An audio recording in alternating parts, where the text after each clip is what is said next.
यहाँ पे हम स्टार्ट कर रहे हैं, कंटिन्यू कर रहे हैं इलेक्ट्रिसिटी चैप्टर को। तो लास्ट वीडियो लेक्चर में मैंने आपको बता दिया था रेजिस्टेंस क्या होता है, what is resistance. Ohm's law हमने कंप्लीट कर लिया था कि ओम्स लॉ है क्या। ओम्स लॉ के बारे में बताया था मैंने आपको कि कोई भी कंडक्टर है उसके अक्रॉस जो रेजिस्टेंस है, सॉरी पोटेंशियल डिफरेंस है, वो डायरेक्टली प्रोपोर्शनल रहेगा किसके, इलेक्ट्रिक करंट जो उसके थ्रू फ्लो कर रहा है। और एक और चीज़ है जो यहाँ पे हमने ऐड करी थी, वो रेजिस्टेंस था हमारा। अब रेजिस्टेंस कुछ फैक्टर्स पे डिपेंड करता है। वो फैक्टर्स क्या क्या हैं? पहला फैक्टर आपका लेंथ ऑफ वायर, जो आपकी वायर की लेंथ है उस पर, मतलब वो भी एक फैक्टर है जिस पे रेजिस्टेंस क्या करता है, वेरी करता है, डिपेंड करता है। Secondly area of cross section, जिस पे रेजिस्टेंस क्या करता है, डिपेंड करता है। अब एरिया ऑफ क्रॉस सेक्शन क्या है वायर का? सपोज एक ये वायर है, एक पीस ऑफ वायर है, तो इसको मैंने यहाँ से कट कर दिया, तो जो सर्कुलर पोर्शन है ये इसका क्या है, एरिया ऑफ क्रॉस सेक्शन है। ओके। और third one is nature of material of wire. जो नेचर है वायर का, मींस नेचर क्या है उस वायर के मटेरियल का, कॉपर की है, सिल्वर की है, या कौन सा मटेरियल उसमें यूज किया गया है, उस पर भी रेजिस्टेंस क्या करती है, डिपेंड करती है। ओके, आगे चलते हैं। अगर मैं यहाँ पे बात करूँ, रेजिस्टेंस क्या होता है, डायरेक्टली प्रोपोर्शनल होता है लेंथ ऑफ वायर के, means R is directly proportional to L. यहाँ पे हमने इसको फर्स्ट डिनोट करा है, फर्स्ट इक्वेशन। देन यहाँ पे सेकेंडली हमने क्या लिखा हुआ है यहाँ पे, resistance of conductor is inversely proportional to the area of cross section of wire. जो एरिया क्रॉस सेक्शन का है वायर का, मींस वायर का क्रॉस सेक्शनल एरिया, उसके क्या है रहेगा, रेजिस्टेंस इनवर्सली प्रोपोर्शनल रहेगा। इसको हमने सेकंड मान लिया। From 1 and 2, R is directly proportional to L upon A, R is proportional to L by A. जब प्रोपोर्शनलिटी का साइन हटेगा, इक्वल का साइन आ जाएगा, तो यहाँ पे एक टर्म आ जाएगी रो। रो क्या होता है बेटा? आपका रेजिस्टिविटी ऑफ कंडक्टर। यही हमें डिटरमाइन कराता है कि मटेरियल क्या है वायर का। रेजिस्टिविटी बेसिकली क्या हमें बताता है कि मटेरियल क्या है वायर का, और इस रेजिस्टिविटी पे रेजिस्टेंस डिपेंड करती है। रेजिस्टेंस के ऊपर रेजिस्टिविटी डिपेंड नहीं करती, ये चीज ध्यान रखना हमेशा। रेजिस्टिविटी के ऊपर रेजिस्टेंस डिपेंड करती है।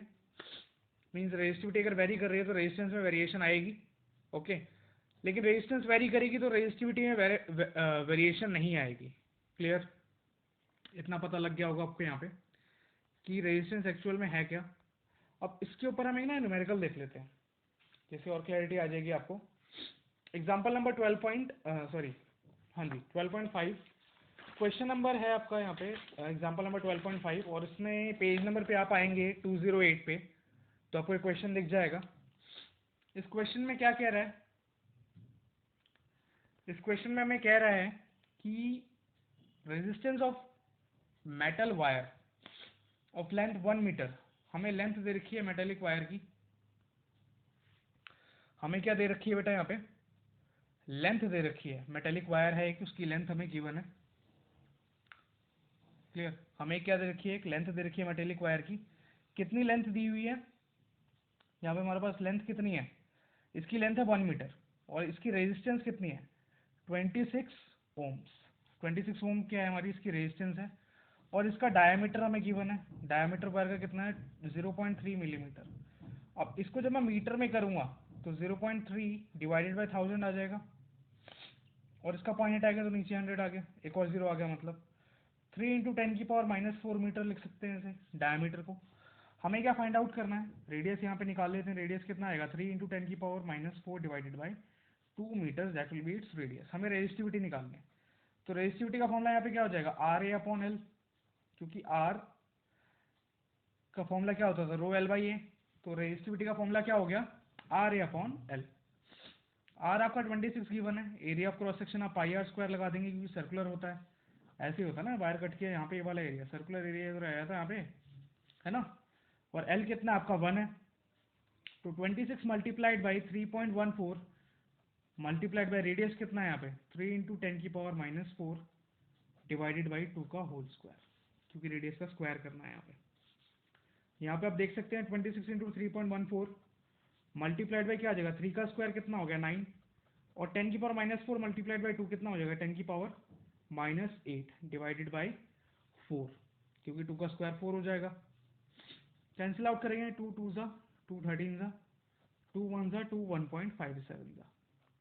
इसको आप सॉल्व करेंगे, यहाँ पे आपने इसको मल्टीप्लाई किया 157 को 13 से, 21 17 4 7 5 1 1 14 10, यहाँ पे 2041 आ जाएगा मल्टीप्लाइड बाय 9। अब 2041 को 9 से मल्टीप्लाई करना है, 36 18।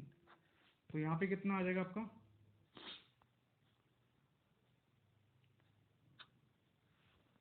यहाँ पे आपका ये कितना आ जाएगा 18369 18369, 2 के बाद पॉइंट मल्टीप्लाइड बाय 10 की पावर -8 ओम मीटर आपका क्या आ जाएगा, रेजिस्टिविटी आ जाएगी। यहाँ पे यही हमें फाइंड आउट करना था, वो हमने फाइंड आउट कर लिया है। ओके,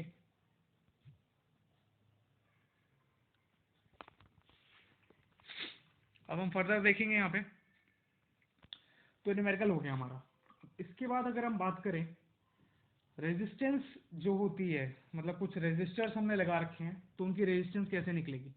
सपोज वो रेजिस्टर सीरीज में कनेक्टेड है, किस में कनेक्टेड है, सीरीज में कनेक्टेड है। तो क्या हो जाएगा, सीरीज में कनेक्शन जब होगा तो R1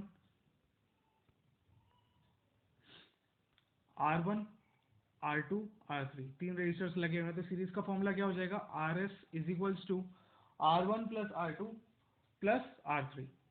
सिमिलरली अगर वो पैरेलल में लगे हुए रेजिस्टर्स तो R1 R2 R3 इस तरीके से कनेक्शन होगा, और फॉर्मूला क्या हो जाएगा 1/RP is equals to 1/R1 plus 1/R2 plus 1/R3। तो ये रेजिस्टर्स हैं, सिस्टम ऑफ रेजिस्टर्स अगर जैसे भी लगे हुए हैं, चाहे पैरेलल में हो चाहे सीरीज में हो, तो ये फॉर्मूला पुट करके हम आंसर यहाँ पे फाइंड आउट कर सकते हैं। हम अगले टॉपिक की बात करें तो वो हमारा क्या है, heating effect of electric current. अब इलेक्ट्रिक करंट की वजह से हीटिंग इफेक्ट भी प्रोड्यूस होता है, ठीक है। क्यों होता है, क्योंकि एनर्जी का ट्रांसफॉर्मेशन हो रहा है। तो इलेक्ट्रिकल एनर्जी किस में ट्रांसफॉर्म होगी, हीट एनर्जी में।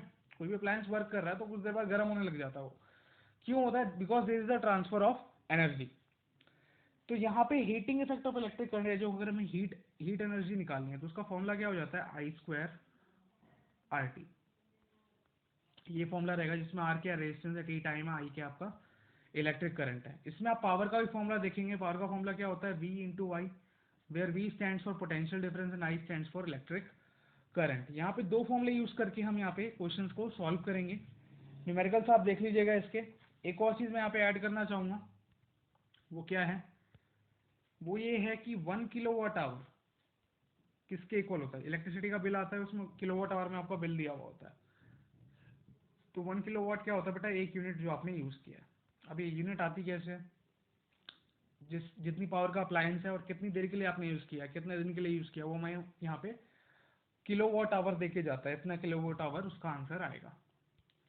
एक और चीज है यहाँ पे, 1 किलोवाट आवर किसके इक्वल होता है, किलोवाट को आप वाट में करोगे तो 1000 से मल्टीप्लाई, और आर को आप जब सेकंड में कर रहे हो तो 3600 से आपको क्या करना पड़ेगा, मल्टीप्लाई करना पड़ेगा। कितना आ जाएगा, 36 इंटू 10⁵ जूल्स आ जाएगा। अगर जूल्स में आपको वैल्यू निकालनी है, आपको किलोवाट आवर में दिया हुआ है, तो आप इस तरीके से निकाल सकते हैं।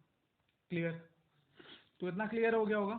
बाकी कोई डाउट क्वेरी हो तो बेटा आप मेरे को रिवर्ट करेंगे। चैप्टर ऑलमोस्ट कंप्लीट है, ये न्यूमेरिकल्स आपको करने हैं, जो आपके डाउट्स हैं वो आप मेरे को बताएंगे। तो न्यूमेरिकल्स की प्रैक्टिस आपके एंड पे बेटा वो करनी है आपको, ठीक है।